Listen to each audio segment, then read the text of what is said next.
우리 좌우 앞뒤로 한번 축복하면서 인사하겠습니다. 교회를 살리는 교회 되시기를 바랍니다. 축복하겠습니다. 아멘, 아멘. 네, 이거는 이제 저희 교회로부터 선물을 받았던 어느 목사님이 저한테 보내주신 문자예요. 새삼의 교회를 바라볼 때마다 교회를 살리는 교회의 사명을 감당하고 있구나, 그런 생각이 많이 드신대요. 그래서 너무너무 감사하다고. 또 그 문자를 받으니까 제가 감동이 되더라고요. 그래서 제가 아멘 그랬죠. 정말 우리 교회가 정말 이 시대에 교회를 살리는 교회, 나가서는 나라와 민족도 살리는 그런 교회로 쓰임 받게 될 줄로 저는 확실히 믿습니다. 우리 여러분 모두가 다 그렇게 귀하게 쓰임 받게 될 것입니다. 제가 지금 굉장히 좀 흥분해 있습니다. 왜냐하면 하나님께서 너무나 분명한 말씀을 주셨기 때문에. 그래서 오늘 이 말씀을 통하여서 우리가 그 은혜를 함께 나누기를 원합니다. 참된 정결을 보여주신 예수님이란 제목으로 함께 말씀의 은혜를 나누겠습니다. 지난주에 이어서 나병 환자가 회복되고 정결하게 되는 규례가 우리 13장, 14장에 걸쳐서 나옵니다. 굉장히 내용도 길어요. 근데 여기서 우리가 두 가지 생각해 볼 점이 있습니다. 첫 번째는 나병에 걸렸어요. 찌라아트, 말 그대로 악성 피부병이다 그랬죠. 이것에 걸리면 일단 진단하고 확인하고 격리시키는 과정이 우리 13장에 나옵니다. 그리고 14장에는 무슨 내용이 나오냐면요, 병이 나은 거예요. 회복이 됐습니다. 그러면 다시 공동체로 복귀해야 되거든요. 왜냐하면 이제 악성 피부병에 걸리면 제일 먼저 시키는 게 격리시키는 일이었잖아요. 근데 이제 공동체로 다시 회귀하고 복귀하는 과정이 자세하게 14장에 기록되어 있습니다. 근데 여러분, 정작 중요한 게 뭡니까? 병에 걸렸어. 그래서 진단했어. 그래서 격리시켜버려. 공동체 바깥에 거하게. 14장은 회복이 됐어. 그럼 다시 공동체에 복귀해야 되잖아요. 그 과정이 있어. 근데 뭐가 빠졌어요? 치료의 과정이 없어요. 그러니까 말 그대로 이거는요, 하나님께서 특별히 역사해주지 않으면 옛날이나 지금이나 이 나병에서 고침받는 게 쉬운 일이 아니잖아요. 그러니까 정작 중요한 치료에 대한 얘기가 전혀 언급되어 있지 않다라는 것. 그거 한 가지 우리가 생각해 볼 수 있고요. 둘째는 뭐냐면 모든 과정들이 굉장히 복잡하다는 것입니다. 얼마나 복잡한지 몰라요. 13장과 14장에 걸쳐서 이 두 장에 걸쳐서 총 절수가 116절이에요. 설교하기도 얼마나 힘든지 몰라요. 제가 이거를 말씀을 계속 묵상하고 읽고 하면서 그 굉장히 복잡한 과정들을 보게 되었습니다. 그러니까 두 가지 우리가 생각할 수 있어요. 첫 번째, 치료에 대한 과정이 없다. 그러니까 하나님이 특별한 은혜를 주셔야 치료가 되는 거지 치료의 과정이 없고, 두 번째는 그 과정들이 굉장히 복잡하다는 거예요. 그러니까 여기서 우리는 율법의 완성이 되시는 예수님을 다시 한번 깊이 묵상하게 되는 것이고, 한마디로 얘기하면 우리 한번 따라하겠습니다. 예표의 예수님. 그러니까 구약성경은 오실 예수님에 대한 이야기라고 그랬잖아요. 그러니까 구약성경의 이 사건들도요, 계속해서 앞으로 우리 가운데 오셔서 우리의 구주가 되실 오실 예수님에 대한 예표의 모습들을 계속해서 보여주고 있다는 것입니다. 그래서 우리가 그 내용들을 한번 연결지어서 우리 함께 살펴보기를 원합니다. 먼저 우리 14장에 명시된 율법의 과정, 명시된 율법의 과정을 우리가 좀 간단히 살펴보겠습니다. 여기에서 예수님의 모습들을 우리가 만날 수 있거든요. 첫 번째는 뭐냐, 이제 나병에서 정말로 기적적으로 고침받은 거예요. 온몸이 그냥 악성 피부병이 가득했는데 이게 이제 고쳐지는, 회복되어지는 증상이 어느 날 갑자기 나타났단 말입니다. 그러면 4단계를 거쳐야 돼요. 그래서 다시 공동체로 복귀하게 되는데, 첫 번째는 뭐냐, 제사장이 환자에게로 나아간다는 것입니다. 그래서 우리 3절이죠. 14장 3절. 우리 3절 말씀을 같이 읽어봐요. 시작. 제사장은 진영에서 나가 진찰할지니. 거기까지 했고, 제사장이요, 주기적으로, 정기적으로 또 어떤 소식이 들려지면 진영 밖으로 나갑니다. 왜냐? 악성 피부병 환자들은 진영 밖에, 공동체 밖에 격리되어 머물고 있기 때문에 그렇습니다. 나병 환자가 절대로 공동체 안에 들어올 수가 없어요. 그러니까 제사장이 나가는 것입니다. 제사장이 나병 환자에게 나아가서 그 환부를 자세하게 진찰하는 것입니다. 여러분, 은혜가 뭡니까? 제가 여기에서 우리 오실 예수님에 대한 모습이 있다고 그랬죠.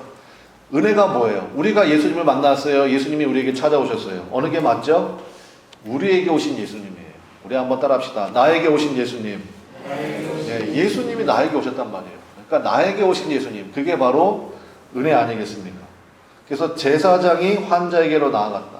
나에게 나아오신 예수님, 그 모습을 볼 수가 있다는 것입니다. 두 번째는 2마리의 새를 제물로 드린다는 거예요. 4절에 있죠. 제사장이 진찰해 보니까 진짜 환부가 나왔습니다. 그러면 어떤 일하느냐? 4절 우리 한번 같이 읽어봅시다. 시작. 제사장은 그 정결함을 받을 자를 위하여 명령하여 살아있는 정결한 새 몇 마리입니까? 2마리와 그 다음에 백향목과 홍색실과 우슬초를 가져오게 하고 그랬습니다. 그래서 2마리 새를 가지고 어떻게 하느냐? 우리 14장 그 밑에 읽어보면 그 내용이 나와요. 흐르는 물에서 질그릇에 1마리 새를 잡아가지고 그 새를 죽입니다. 새를 죽이면 피가 나오겠죠. 그 피에다가 뭐 백향목 가지와 우슬초와 그 다음에 홍색 실을 넣고 그 피를 찍어서 말 그대로 이 환자에게 뿌려요. 뿌리고 또 죽은 새의 피를 1마리 살아있는 새가 있잖아요. 그 새에게도 뿌립니다. 그래서 그 새는 날려보내요. 그러니까 2마리 새를 가져와서 한 새는 죽이고 한 새는 그 피를 뿌린 다음에 날려보낸다라는 거예요. 여러분 여기에서 우리 예수님의 어떤 모습을 볼 수 있어요? 예수님의 뭘 볼 수 있죠? 그렇죠. 예수님의 십자가 사건과 부활의 사건을 둘 다 보게 되죠. 예수님의 피 흘림의 그 사건이 우리의 죄를 깨끗하게 해주셨고 그 다음에 예수님의 부활의 영광이 우리로 하여금 새 생명 가운데 머물게 하셨잖아요. 그래서 여기에서 우리 예수님의 십자가의 사건과 부활의 사건을 볼 수가 있다는 것입니다. 여러분 부활의 증거는요. 한번 생각해 보세요. 제가 이 말씀을 준비하는데 언뜻 한 가지 역사적인 사건이 떠올랐어. 미국의 대통령 중에 닉슨이라는 대통령이 있었습니다. 근데 대통령이요 근심 걱정이 굉장히 많은 대통령이에요. 그래가지고 미국은 여러분 그 4년 중임제잖아요. 그러니까 4년 하고 또 선거에서 당선되면 또 4년 하고 그래서 8년을 하잖아요. 그런데 이제 최근에 그 트럼프 대통령은 4년만 하고 바뀌었죠. 워낙에 이제 잘 못하니까. 근데 어쨌든지 간에 이 닉슨은요 그 웬만한 특별한 사고를 안 치면요 거의 8년 합니다. 웬만한 대통령도 거의 다 8년 했어요. 근데 닉슨은요 워낙에 뭐가 많은 사람이라고요? 걱정이 많고 근심이 많아요. 염려가 많고. 그래가지고 어떻게 했느냐? 대통령 이제 중임 그 선거하기 전에 이 사람은 그 공화당이거든요. 그러니까 이 민주당 거기 사무실에다가 FBI를 시켜가지고 몰래 도청 장치를 심어놓은 거예요. 걸렸어. 발각이 됐어. 근데 그 와중 가운데 어쨌든 간에 선거는 했고 당선이 됐습니다. 그래가지고 당선됐잖아요. 그러니까 이제 권력자, 뭐 말 그대로 세고 최고의 권력자 아닙니까? 그리고 그 밑에 대통령 참모들이 똑똑해요? 안 똑똑해요?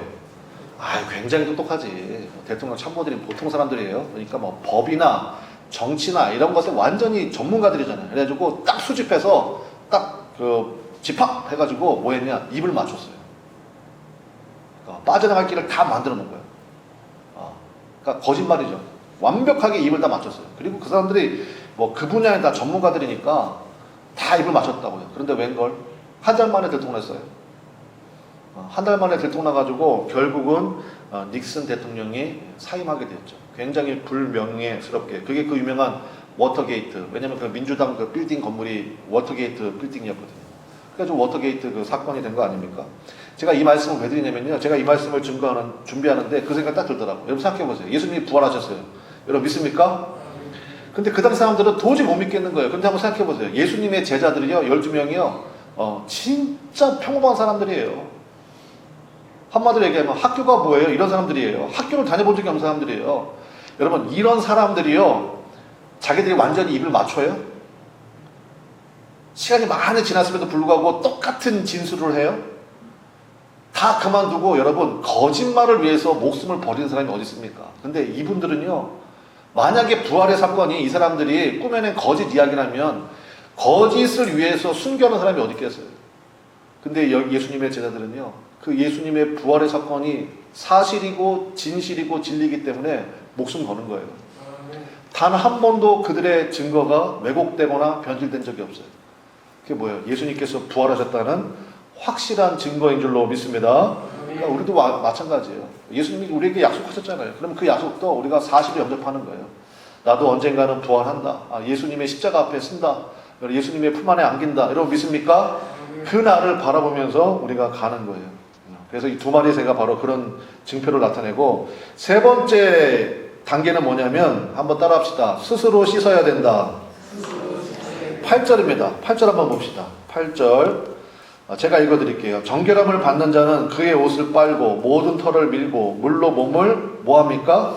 씻을 것이라. 그리하면 정하리니 그 후에 진영에 들어올 것이나 자기 장막 밖에 이래를 머물 것이요.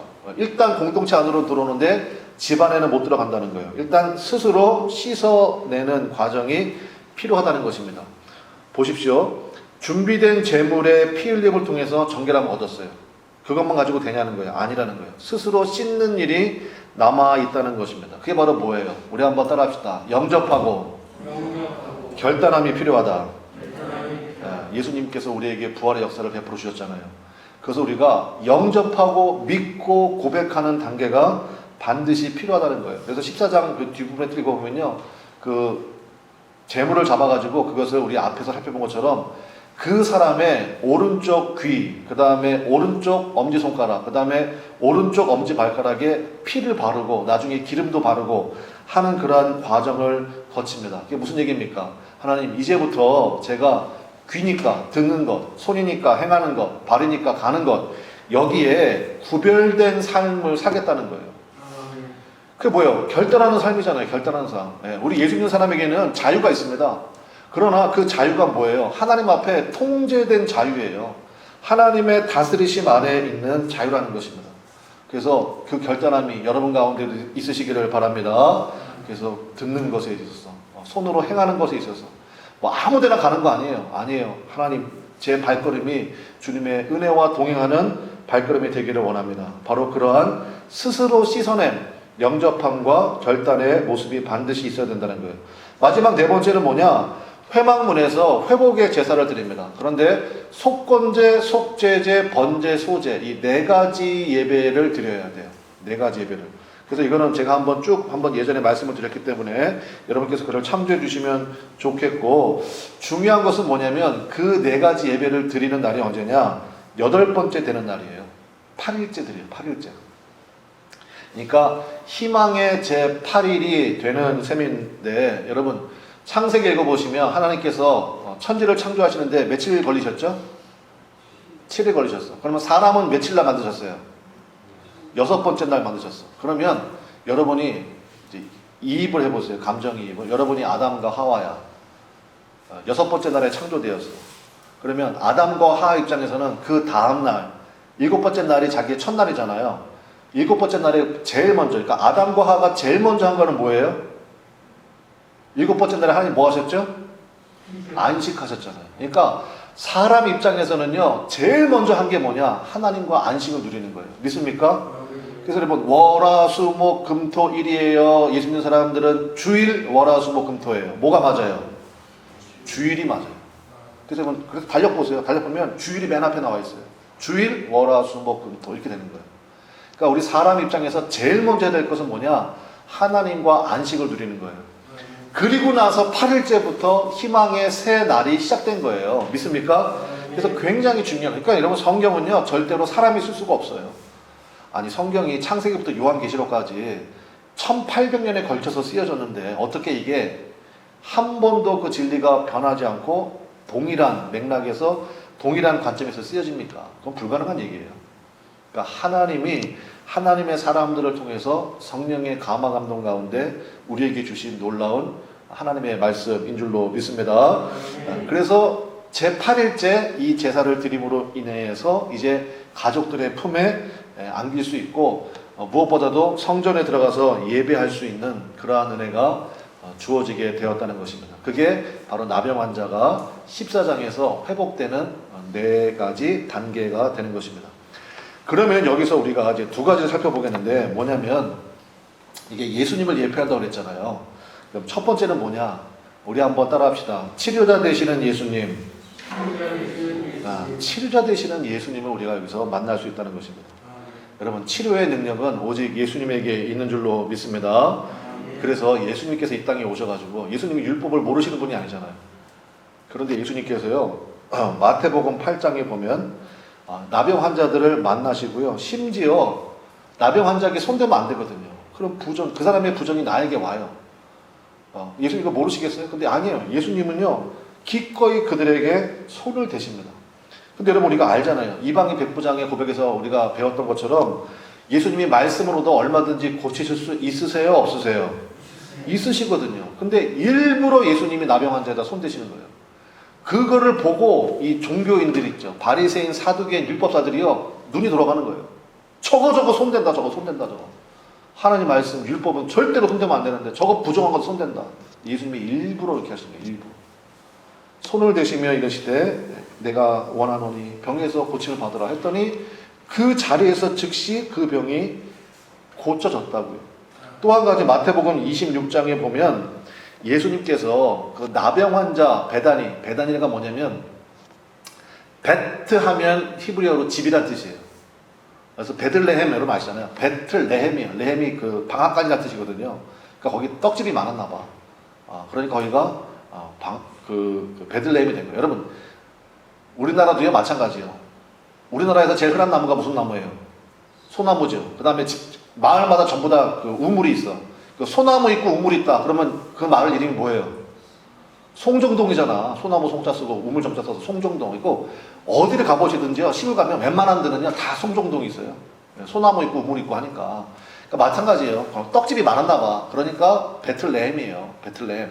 베다니는 무슨 뜻이냐면요. 단위가 뭐냐면 가난한 자라는 뜻이에요. 요즘식 얘기하면 판잣집. 그러니까 가난한 사람들이 거하는 동네. 판자촌이에요. 거기가 베다니야. 베다니.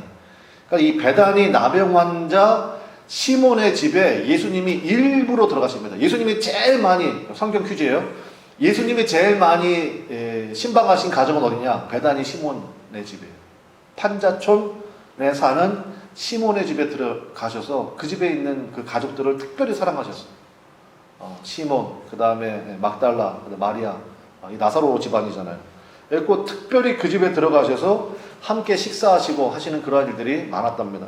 그리고 마태복음 26장 6절에 바로 나병 환자 베다니 시몬의 집에 가셔서 함께 식사하시는 그러한 내용이 나옵니다.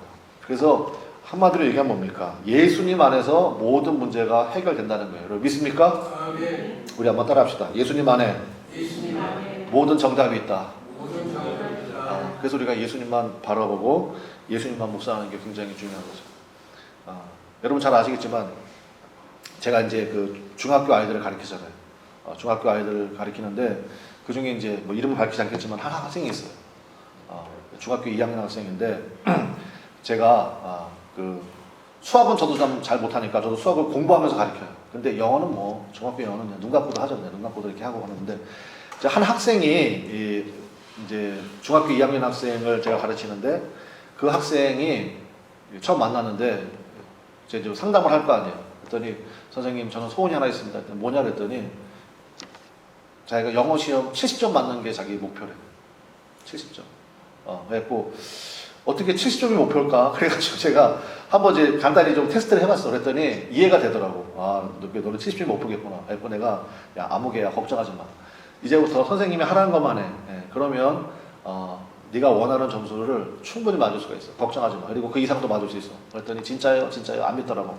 그래서 이제 중학교 2학년은 시험을 두 번을 봐요. 한 번은 수행평가를 보고 한 번은 이제 기말고사 보는데 처음에 수행평가를 보는데 얘가 몇 점 맞았게요? 100점 맞았어. 100점 어렵지도 않지. 왜냐면 제가 이제 오랫동안 가르쳐봤으니까 알잖아요. 뭘 어떻게 100점 나오는 걸 알아. 그래서 이제 제가 이렇게 가이드 좀 해주고 해줬더니 100점 맞은 거예요. 근데 중요한 건 뭐냐? 얘가 그때부터요. 뭐가 달라졌을까요? 태도가 달라졌어. 그전에는 반신반의했다가 선생님이 말하는데 그대로 나오고 선생님이 하는 대로 하니까 100점을 맞네. 그러니까 진짜요. 걔가 그때부터 눈빛이 달라지더라고. 그러니까 제가 하라는 대로 해요. 근데 워낙에 애가 영어에 기초가 없어가지고 고생은 많이 했어. 저도 이제 걔를 붙잡고 씨름 좀 했죠. 했고, 야, 아무개야, 이거 반드시 기억해. 이거 꼭 나온다. 꼭 나온다. 해가지고 이번에 이제 지난주에 마지막 이제 기말고사를 보는 거예요. 근데 애가 막 긴장하더라고. 그랬고, 다른 시험은 다 망쳤대. 그랬고, 선생님, 전 영어밖에 없어요. 영어마저 망하면 저는 어디로 갑니까? 막 이러면서 막, 그래, 걱정하지 마. 선생님이 하라는 데만 딱 하고, 제가 점검해주고 하니까, 제가 그랬어요. 야, 너 내가 보니까 90점 밑으로 내려가기 굉장히 어려울 거다. 그랬더니, 정말요? 시험 봐봐. 실수만 안 하면 너 90점 밑으로 맞기 굉장히 어려울걸? 시험을 봤습니다. 보고 나서 이제 가채점을 하잖아요. 채점하고 저한테 이제 그날 시험 본 날 12시 반인가 저한테 카톡이 왔어. 선생님 점점점점 밑으로 쭉 내려. 저 96점 받았어요. 근데 제가요, 저도 참 선생님 이게 그러면 제가 뭐라고 해야 돼요? 축하한다 해야 되잖아. 근데 제가 뭐라고 그럴게요? 하나는 왜 틀렸니? 그래서 하나는 왜 틀렸니? 그랬더니 걔가 이제 정말요 너무 쉬운 거 틀렸다는 거야. 너무 쉬운 거. 그리고 그 다음 시간에 왔는데 이제 시험지 가지고 왔어. 이렇게 흔들면서 선생님 96점 받았어요. 그리고 딱 보니까 진짜 틀리기 굉장히 어려운 문제를 틀렸더라고. 그래가지고 이제 한 대 주워박았죠.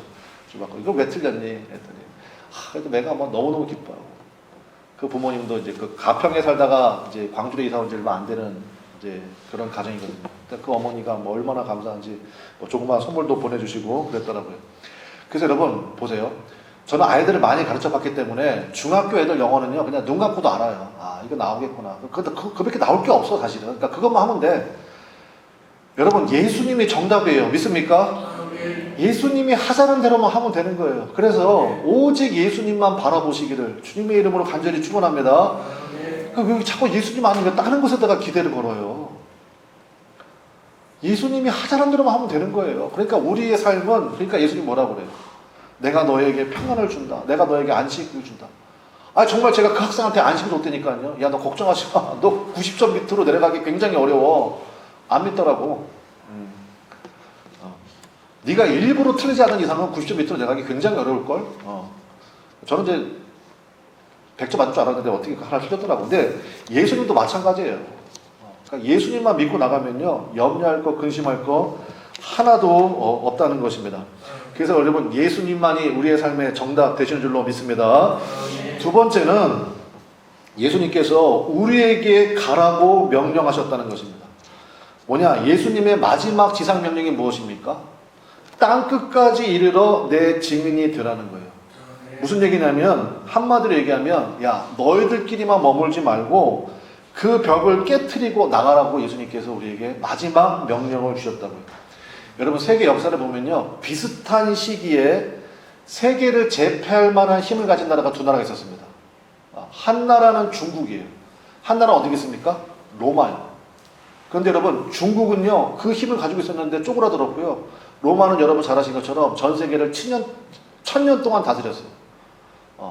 그러면 그 차이가 어디서 났느냐? 중국은요 그 힘을 가지고 뭐 했냐? 성을 쌓은 거예요.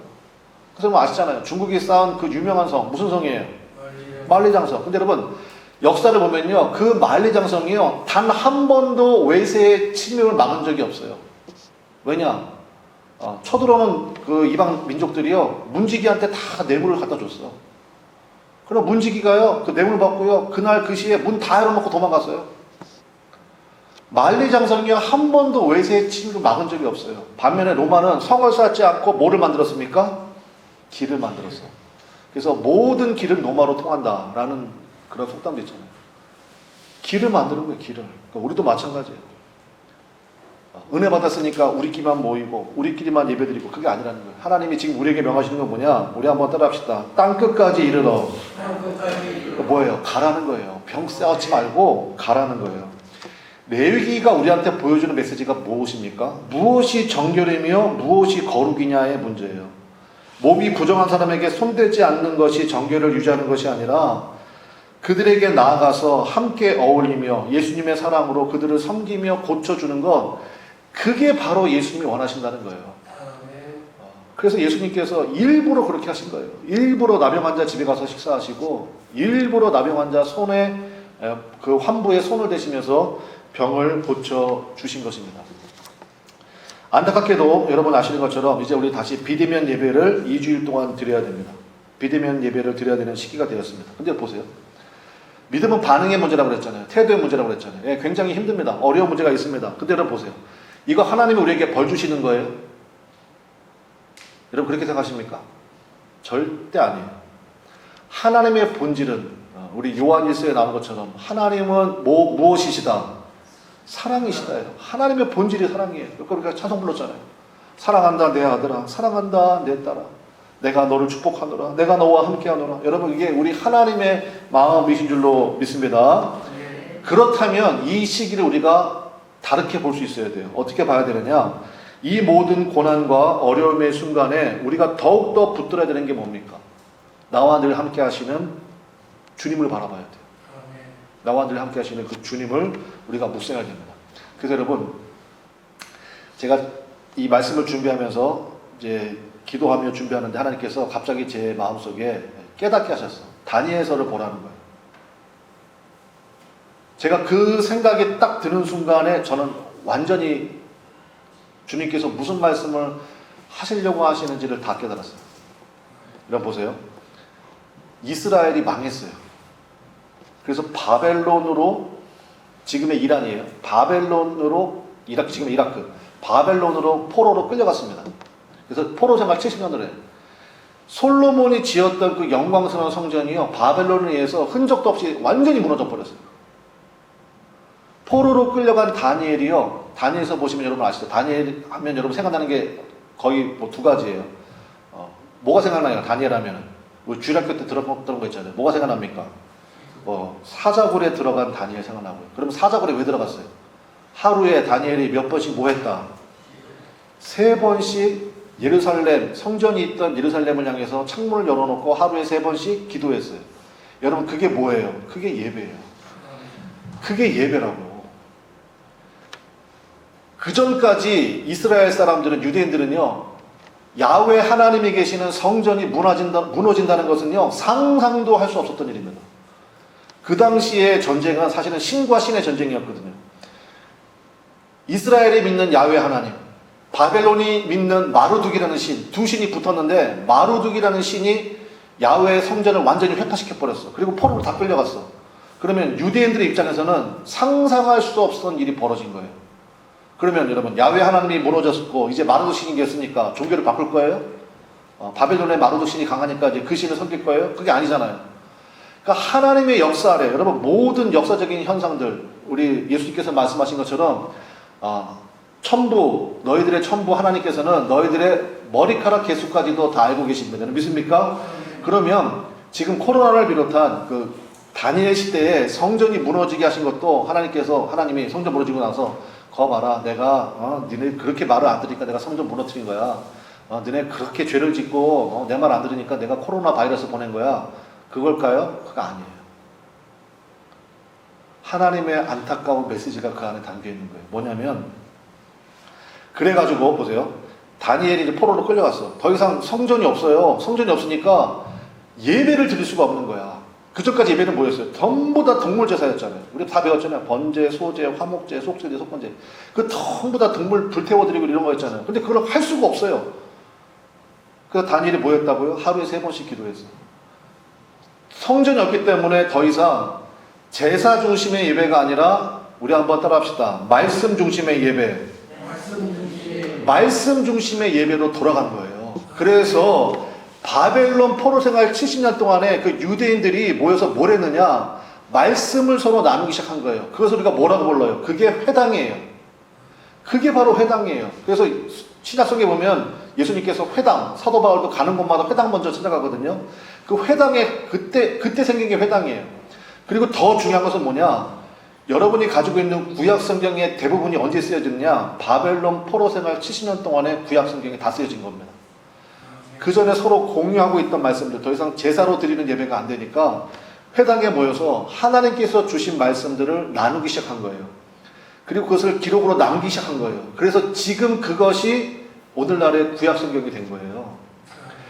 70년 포로 생활 마치고 돌아왔습니다. 제일 먼저 뭘 졌겠어요? 당연히 성전을 졌어요. 그게 바로 제2차 수르바벨 성전이에요.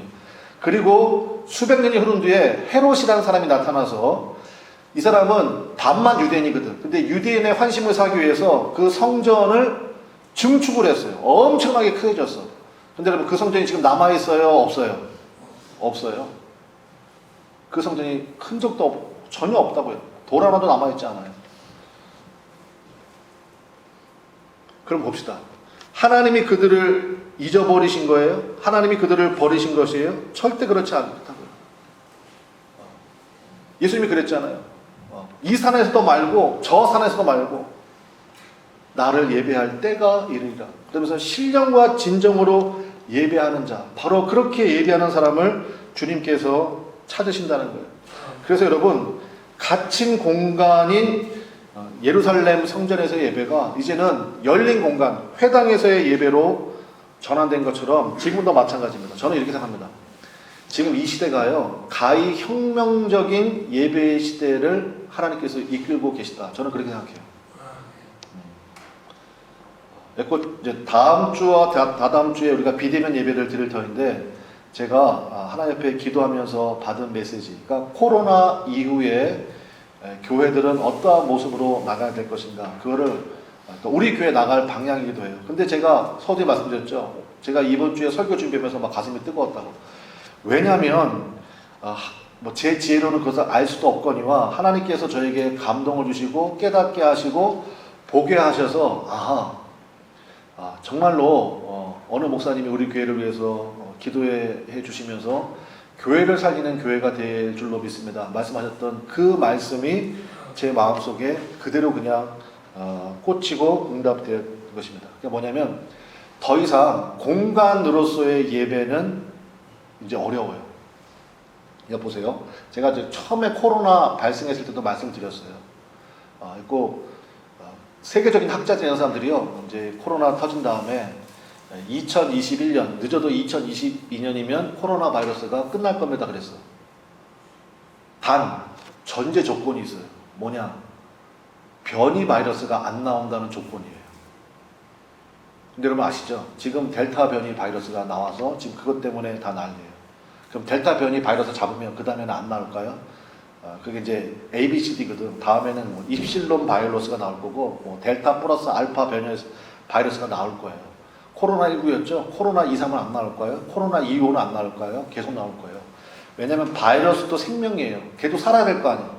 그러니까 걔는 어떻게든지 살아갈 길을 찾아갈 거예요. 계속해서 변형하면서 나갈 거예요. 그러면 계속해서 이런 일이 벌어질 거예요. 그러면 하나님이 왜 이렇게 하셨냐를 우리가 봐야 돼요. 여러분, 그 전까지는요, 이 공간으로서의 예배가 있었어요. 공간, 예배당. 예배당이 교회였어요. 그래서 우리 교회가 문화로 121번지 은광빌딩 지하에 있잖아요. 그럼 이게 교회라고 생각했다고. 근데 여러분, 성경은 단 한 번도 건물이 교회다라고 말씀하신 적이 없어요. 누가 교회냐? 부름받은 사람들이 모인 것이 교회예요. 믿습니까? 만약에 우리가요, 여기서 예배 안 드리고 만약에 오늘 어느 카페에서 예배 드려요. 그러면 그 카페가 더 이상 카페가 아니라 뭐예요? 거기가 예배당이에요. 우리가 공원 가서 벤치에 앉아서 둥글러 앉아서 예배를 드려요. 그러면 거기는 공원이 아니라 거기가 바로 뭐예요? 거기가 예배당이에요. 그러니까 하나님께서 지금요, 너희 더 이상 건물 안에 머물러 있지 마. 이제 땅 끝까지 이르러 내 증인이 돼. 그리고 지금 이 시대는 그 모든 공간이 초월하는 그러한 예배를 이미 코로나19를 통해서 우리가 경험을 했어요. 그게 바로 무슨 예배예요? 그게 바로 온라인 예배예요. 온라인으로 예배를 드렸어요. 여러분, 저도 어머니 뱃속부터 교회를 다녔는데 주일날 교회를 안 가? 그거는 사망이었어요. 그건 죽는 거였어요. 그건 있을 수가 없는 일이었어요. 그런데 코로나 바이러스를 통해서 우리가 이제 그 예배를 경험해 봤어요. 온라인 예배를. 그리고 나서 온라인 예배의 묘비를 깨닫게 된 거예요. 그러면 이제 하나님께서 새로운 플랫폼의 예배를 시작하신다는 것을 우리가 볼 수가 있습니다. 그런데 제가 지난번에 이거에 대해서 수많은 신학자들이 연구하고 뭐 논문도 발표하고 그래요. 그래서 목사님들이 보는 그러한 그 월간지가 있거든요. 근데 거기에 보니까 제가 깜짝 놀랐어요. 거기에 세계적인 신학자가 이제는 건물로서의 예배당으로서의 교회는 더 이상 의미가 없다. 교회는 빨리 이 건물을 어떻게 처분할 것이며 어떻게 사회에 환원시킬 것인가를 고민해야 될 것이다. 그러니까 여러분, 지금 굉장히 힘든 교회들은 어떤 교회냐? 최근에 무리해서 건물, 예배당을 지은 교회들은요, 굉장히 힘듭니다. 교회를 크게 졌거든. 왜냐? 져야지 사람들이 온다고 생각했어요. 근데 이제는 그 공간이, 여러분 다 뉴스 보셔서 알겠지만 10%, 20%밖에 못 들어가요. 공간 다 비어 있어요. 그 감당 못 해요, 지금. 굉장히 힘들어지는 그런 시대 가운데, 상황 가운데 있거든요. 근데 그 학자가 그러면서 거기다 뭐라고 썼냐면요, 이제 최소한의 공간으로서의 예배당이 필요하다. 그 공간만 있으면 된다. 그 공간은 70평이면 충분하다. 우리 교회가 몇 평이게요? 우리 교회가 70평이야. 내가 그래서 깜짝 놀랐어요. 외국 학자인데 이제 그걸 이제 우리식으로 이제 그 변환시켜서 거기다 써놨더라고. 70평이면 충분하다는 거예요. 그래서 내가 깜짝 놀랐어. 그리고 나서 몇 가지를 했는데 이제 제가 우리 기도 제목 가운데 계셨잖아요. 우리 교회를 통해서 이제 우리가 기도하실 제목, 새로운 예배의 시작을 위해서 하나님의 사람들을 보내어 주십시오. 그래서 거기에 보니까 이제 이 새로운 최소한의 공간으로서 이제 영상 송출을 위한 또 영상 제작을 위한 최소한의 공간이 있으면 됐는데 이제 교회 건물 공간을요 이렇게 앉는 예배 공간은 최소화시켜버리고 예배를 찍어서 보낼 수 있는 그러한 최소한의 공간만 있으면 된다는 거예요. 그러면서 이제 거기에 뭐 예를 들어서 예수님이 산상수훈에서 말씀하셨다면 산상수훈의 이미지를 만들면 된다는 거예요. 그다음에 어디서 말씀하는 그런 식의 이미지를 그런 건 참고할 만하다 했는데 저는 그걸 딱 보면서 생각이 팍 들었어요. 여러분 우리 교회가 여기 99년에 세우고 지금 21년 됐거든요. 그러니까 여러분 요 인테리어를 우리가 몇 년 동안 사용한 거예요? 21년 동안 사용한 거예요. 이제 한번 털어낼 때가 됐다고 생각합니다. 그리고 제가 그걸 보면서 새로운 플랫폼의 공간을 만들면 되겠구나. 근데 여러분 오늘 아시죠? 우리 교회에 기가 막힌 인테리어 하시는 분이 있어요. 누구예요? 네, 그죠. 그분 굉장히 바빠. 지금 광주 사는 사람이 왜 평택 가서 공사하고 있는지 모르겠어. 평택 미용실부터 노래방부터 해가지고 웬만한 인테리어 제가 가보면 깜짝 놀래요. 그분이 인테리어를 전공하신 분도 아닌데 감각이 있는 거야. 그래갖고 깜짝 놀랍니다. 하나님이 그분을 괜히 보낸 게 아니에요. 목사님 말씀만 하시래. 여러분 말씀만 하면 될 줄로 믿습니다. 그래가지고 그런 분이 우리 교회 가운데 있어. 아이디어가 필요하잖아요. 아이디어가. 여기 앞에 앉아 계시지만은 우리 김 집사님, 여러분 굉장히 유명한 프로 있죠. 개그 콘서트. 거기에서 제가 집사님 얘기를 해봤는데 이분은 아이디어 뱅크야. 아이디어 뱅크야. 그래가지고 이 집사님이 다 그런 것들을 한마디로 말하면 그러니까 한번 탑을 찍으셨던 분이야. 여러분 그 집사님이 왜 우리 교회 나옵니까? 여러분 신기하지 않아요? 나는 굉장히 신기해. 나는 하나님의 응답은 여러분 틀림없어요. 하나님의 응답은 사람이에요. 믿습니까? 그러니까 하나님이 괜히 보내주신 게 아니에요. 그리고 또 거기에서 또 만나게 한 분이 있어요. 영상 제작으로 먹고 사는 분이에요. 영상 제작으로 먹고 사는 분이야. 지난번에 만나서 또 봤는데 목사님 제가 찍은 거예요. 최소한의 장비를 찍었대. 영화 뺨쳐요. 난 영화 보는 줄 알았어. 영화 보는 줄 알았어요. 그분 있어요. 그분. 그 다음에 여러분 이런 거 하려면은 재정이 필요해요? 안 필요해요? 필요하지. 저기 앉아 계시잖아. 목사님 말씀만 하시라는 거야. 말씀만 하시라는 거야. 그래서 지난번에 지교회 그것도 한 160만 원 들었다고 굉장히 큰 돈이잖아요. 그래서 목사님 말씀만 하십시오 해가지고 이번에도 12교회 작은 선물 다 보내드리고 저 집사님도 계시는 거예요. 그 다음에 우리 교회 찬양팀이요. 여러분 두말할 필요가 없어요. 우리 교회 기도하는 가운데 하나님께서 내가 너희 교회에 정자매를 보냈느니라. 우리 교회 정자매가 없는데 보니까 세상에 반주자 2명 있는데 한 사람은 정순환이고 한 명은 정령이에요. 할렐루야. 그래서 여러분 정순환 집사님은요. 여러분 우리 이제 매일 반주자잖아요. 근데 여러분 다른 교회 가서 예배 드려보시면 알겠지만 저도 다른 교회에서 예배도 많이 드려봤거든요. 탑이에요. 거기 반주 수준이 탑이야. 정령이 집사님이요. 이대 나온 여자예요. 여러분. 그리고 저 집사님은요. 광주 그 얘기하면 안 되구나. 그 교회 메인 반주자였어. 근데 우리 교회 와서 서브 하시는 거예요, 지금. 서브 하시고요. 여러분, 우리 교회가, 여러분, 일본도 살릴 줄로 믿습니다. 왜 그렇게 생각하느냐? 일단 영어는 제가 되거든. 근데 저는 일본어 하나도 몰라. 일본어 전문가예요. 일본어 알고 싶으세요? 전문 데리고 다녀요. 일본어 전문가예요. 여러분, 제가 가만히 생각해 보니까 하나님께서 우리 교회를 통해서 하실 것 같아요. 믿습니까? 그런 공간들과 그런 예배가 거기에 필요한 사람들 하나님 다 보내주셨더라고요. 그 다음에 결국은 교회를 나중에 속으로 나눠야 돼요. 그리고 리더들을 세워야 돼. 그리고 그게 교회가 돼야 돼요. 정말 그게 이제 앞으로의 우리 교회가 우리 교회가 아니라 앞으로 한국 교회를 비롯한 모든 교회가 나가야 될 방향이에요. 제가 다음 주에 2주간에 걸쳐서 자세하게 말씀드릴게요. 거기에 리더들이 필요해. 그 리더들이 누구냐? 여러분들이에요. 코로나다 어쩌다 그래도 그냥 죽으나 사나 주님 앞에 나와서 예배드린 여러분들 하나님께서 다 리더들로 세우실 줄로 믿습니다. 이러고 나니까 제가 흥분이 되겠어요? 안 되겠어요? 흥분이 되지. 하나님이 이러려고 이거 역사하셨구나. 이러려고 역사하셨구나. 여러분 이 소망과 꿈을 가지시고 정말 교회를 살리는 교회가 되시기를 주님의 이름으로 간절히 축원을 드립니다. 그러고 보니 여기에 있는 사람들이 보통 사람들이 아닌 것입니다. 보통 사람들이 아닌 거예요. 우리 좌우 앞뒤를 한번 살펴보시면서 한마디 하겠습니다. 아이고 무시라 해보세요. 시작. 아이고 무시라. 왜냐하면 여기 좌우에 있는 사람들이요 보통 사람들이 아닌 거예요. 보통 사람들이. 예. 그래서 우리 하나님께서 이들을 통하여서 우리들을 통하여서 정말 주님께서 역사하실 귀하고 놀라운 일들을 우리가 꿈꾸며 바라보며 나가게 될 줄로 믿습니다. 그래서 코로나19 때문에 하나님께서 뭐 이 세상을 심판하신다 다 쓸데없는 얘기예요. 위기는 뭐의 줄임말이에요?